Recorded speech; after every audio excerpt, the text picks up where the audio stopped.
Perkenalkan, nama saya Hardini Nur Fadila, stambuk 073201900036. Mata kuliah Akustik Kelautan, kelas B1 Ilmu Kelautan, Fakultas Perikanan dan Ilmu Kelautan, Universitas Muslim Indonesia.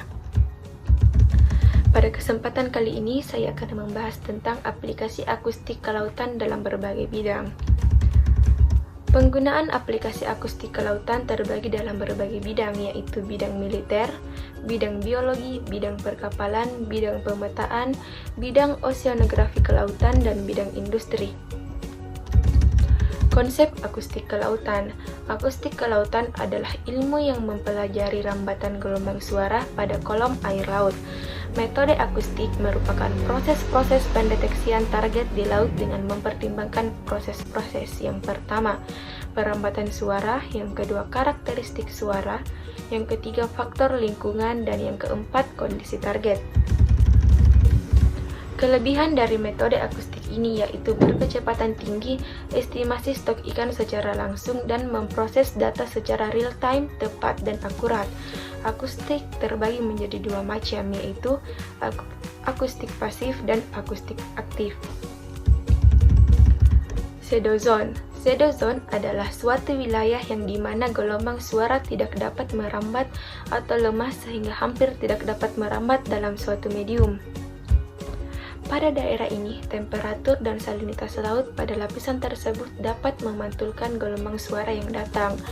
Menurut Furyk 1983, di kolom perairan terjadi pembelokan gelombang suara atau refraksi yang terjadi karena perbedaan kedalaman, salinitas, dan suhu laut.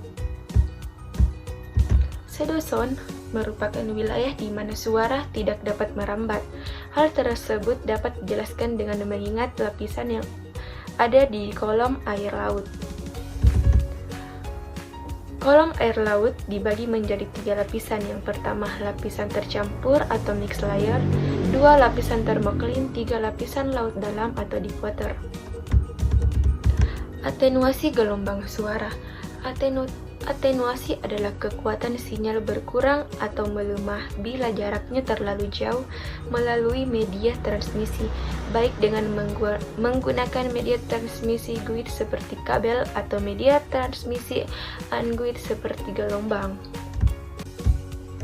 Atenuasi biasa terjadi pada sinyal analog, karena atenuasi berubah-ubah sebagai fungsi frekuensi sinyal yang diterima menjadi menyimpan dan mengurangi tingkat kejelasan. Dalam artian lain, atenuasi adalah melemahnya sinyal yang diakibatkan oleh adanya jarak yang semakin jauh yang harus ditempuh oleh suatu sinyal, dan juga karena makin tingginya frekuensi sinyal mengalami berbagai perlakuan dari medium yang dilaluinya.